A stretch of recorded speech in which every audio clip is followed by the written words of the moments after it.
you. Hour being 7 p.m. on Monday, March 27th, 2023. I'd like to call to order City of Laconia City Council meeting. Before we go any farther, though, would you like to lead us in the pledge, Councilor? Thank you. I pledge allegiance to the flag of the United States of America and to the republic for which it stands, one nation, under God, indivisible, with liberty and justice for all. Thank you. We're joined this evening by Katie Gargano, our recording secretary and city clerk. I'd ask her to please call the roll. Counselor Cheney. Here. Counselor Susie. Here. Counselor Littman. Here. Counselor Haynes. Here. Counselor Felch. Here. Mayor Hosmer. Here. Mics are hot tonight, huh? They sound a little louder. You guys couldn't hear last time. Oh, did you turn them up a little bit? Oh, that's great. That's great. Moving along on our agenda, I am going to move item 14, agenda item were distributed to the City Council on March 20th, 2023. With no corrections or changes submitted to the clerk, the minutes will be accepted as distributed. And the aforementioned. I can answer any questions that the mayor or council may have on that. The primary driving factor was people are not going into accounting anymore, and we needed additional resources of a larger firm to continue to service clients here in New Hampshire and throughout New England.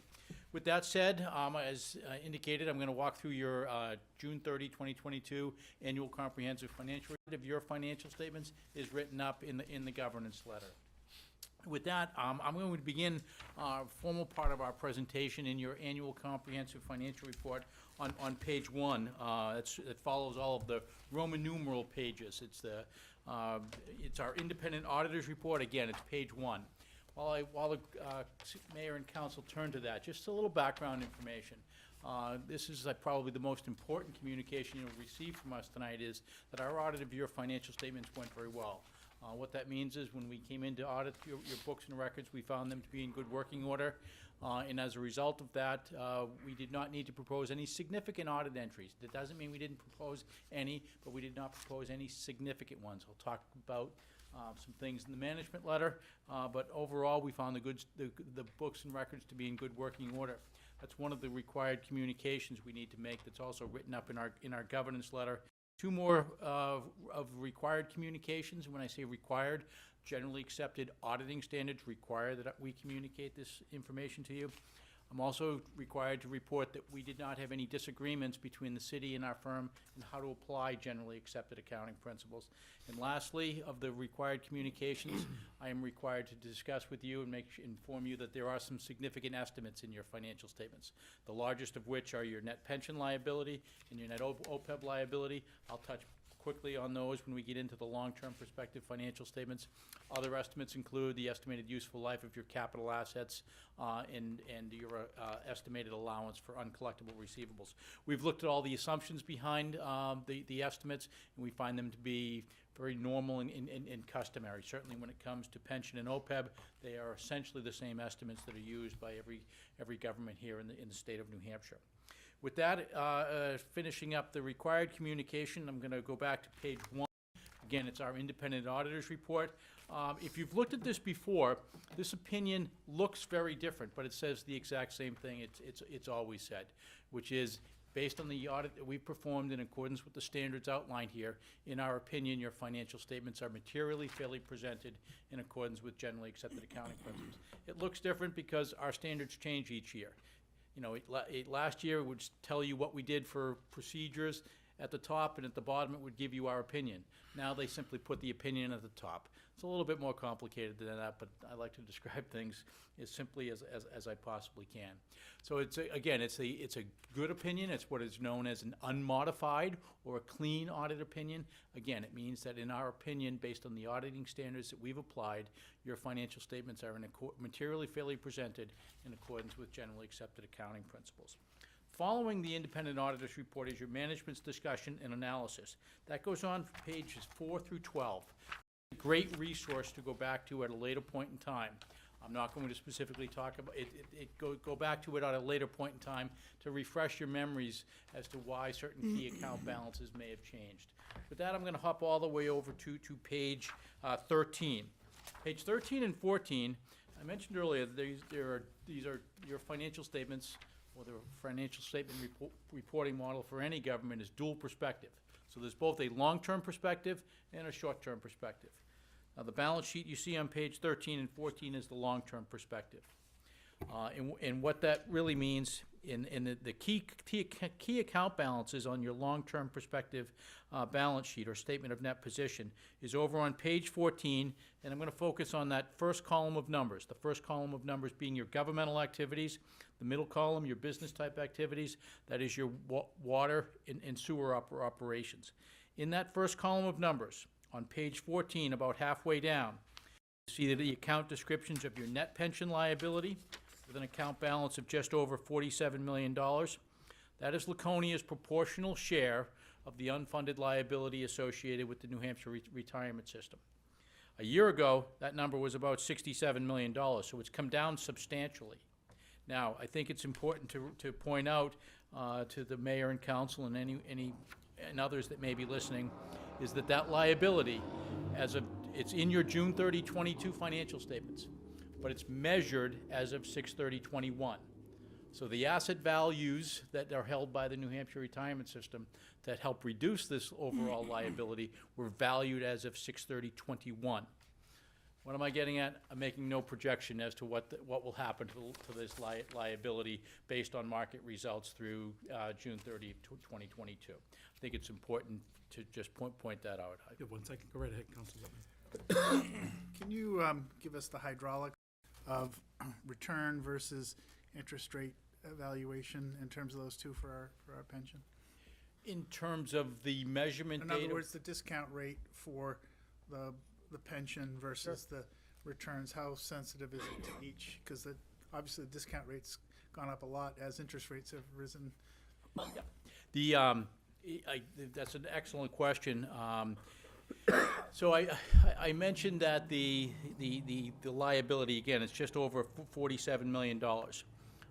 That's measured with a discount rate, which is another way of saying the expected future returns on the investment have a value of about that discount rate is 6.75%. Okay? Now, one of the main reasons that the liability went down so much is that through June 30 of 21, the system did far better than that 6.77%. That's what brought, you expected to earn 6.7 through June 30, 21. The system significantly beat that estimated benchmark. So when I say I make no prediction as to what will happen to the liability going forward, once those reports come out, that'll be an indicator of what will happen to that liability going forward. So I hope that helps. Sort of. For the city plan. The city does not have a trust fund associated with its plan, meaning it doesn't have assets set aside. Most governments in the state of New Hampshire do not, but because of the interest rates that were talked about before, you were allowed to use almost a 4% discount rate, where a year ago you were using about a 2%. There's some detail in the financial statements for that, but that's what brought that liability down. With that, those are really the key accounts on the long-term perspective balance sheet. We believe that no conversation about a local government's financial statements would be complete without talking about the long-term perspective financial statements, and in particular, those two account balances, the net pension liability and the OPEB liability. So if we could just quickly turn over to page 17. 17 brings us to what I refer to as the short-term perspective in your financial statements. And even more specifically, that first column of numbers is your general fund balance sheet. The general fund, as you know, is the chief operating fund of the city, and it's the column in this whole annual comprehensive financial report that gets the most attention. And they focus on, and again, on page 17, that first column of numbers. Second number up from the bottom, your total fund balance, which is simply your difference between your assets and your liabilities, with an account balance of $9,691,000. Obviously, I rounded that. That account balance is essentially unchanged from the prior year. went up $86,000, so about $100,000 over the prior year. So inflows of resources from fiscal year '22 were about the same as the outflows of resources for fiscal year '22. Total fund balance went up about $100,000. Now, if we take a quick moment and look at the components of fund balance, you have unassigned, working from the bottom up, unassigned, assigned, and committed, and I'll leave non-spendable aside. That hasn't changed much. The unassigned fund balance with an account balance of $3.2 million. That account balance went down about $1 million over the prior year. I'll talk more about that in a minute. Actually, I'll try to connect the dots in just a moment. The assigned fund balance of about $800,000, again, that account balance was unchanged over the prior year and generally represents encumbrances that are carried forward from fiscal year '22 and honored in fiscal year '23. And above that is committed with an account balance of about $5.5 million, and that's up a little over $1 million over the prior year. In general, what that committed fund balance represents is the cities, including the school departments, capital reserve funds. And again, that account balance is up almost $1 million over the prior year. Coming back to the unassigned fund balance with a June 30, '22 balance of about $3.2 million. If I didn't say this before, forgive me, I'll comment on it now. That account balance went down almost $1 million. Overall, categories of constraints in your fund balance. Break-even operating results, the city put $1 million into capital reserve, and that's why your unassigned fund balance was essentially unchanged from June 30, '21 to June 30, '22. The only other page I'd like to draw to your attention is very much in the back of the report. It's page 6 letter, and then I'll try to answer any other questions that the mayor and council may have. First, on the management letter, and I certainly saw that the finance director just handed them out tonight. I can speak to them in a reasonable amount of detail and to the amount that you folks would like me to. I'm going to begin on page 3. The first 2 pages are our introductory letter. It's very important that you read this. It tells you what we did, and just as importantly, it tells you what we didn't do. We did not look at every single transaction that went through the books and records here in Laconia. We did the city's general ledger. And I mentioned the word completeness a while ago, and it's a very important element of financial reporting is the completeness. So what we're suggesting here is that you become a little bit more timely with recording and reconciling all of the trust fund in the city. It was a little bit of a challenging aspect of what we've done over the last couple of years with respect to what is known as Fund 41 in the city's general ledger, where bonds were issued to finance some sewer projects, and the same bonds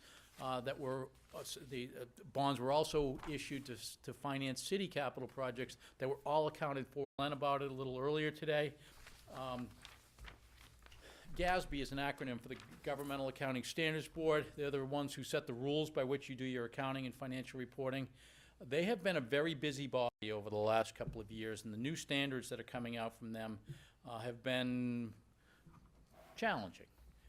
There's 2 more that are coming out, known as GASB 94, the 94th statement, and 96. They will deal with, and 96 deals with, it's very similar to the lease standard which you implemented this year, but it deals with technology, subscription-based information technology arrangements. So for the upcoming year, the city will need to look at whether or not it has lease-type contracts that deal with technology. It's likely that the school comprehensive financial report, I will do my best to try to answer any questions that the mayor or council may have at this time. Thank you, Scott. I'll look to the council. Councilor Cheney. You mentioned 2 new, 94 and 96. Yes. What about 95? Well, I could also say 101 too. But I pick out those because they're are required to be implemented in the fiscal year that. In terms of comparing yourselves to other entities in the state of New Hampshire, I may have used the term when I was talking about them saying that this net pension liability is your proportional share.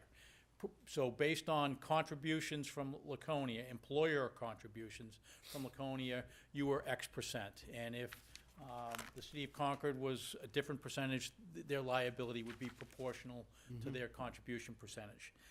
So to compare it to a community of your size, their pension liability would be the same. But the city of Manchester's is obviously substantially larger because of the larger city. In terms of maybe adding additional perspective, this, don't want to get too complicated here, but there's both an accounting side of the pension liability and a funding side. The two, quite honestly, really don't talk to each other. So the accounting aspect is what we've talked about. Now, the funding, they do catch. Efficient side of staffing compared to some other municipalities that are somewhat comparable in size, so that's another way to think about it in terms of if you're overstaffed, you're gonna have a higher pension. It's a great point.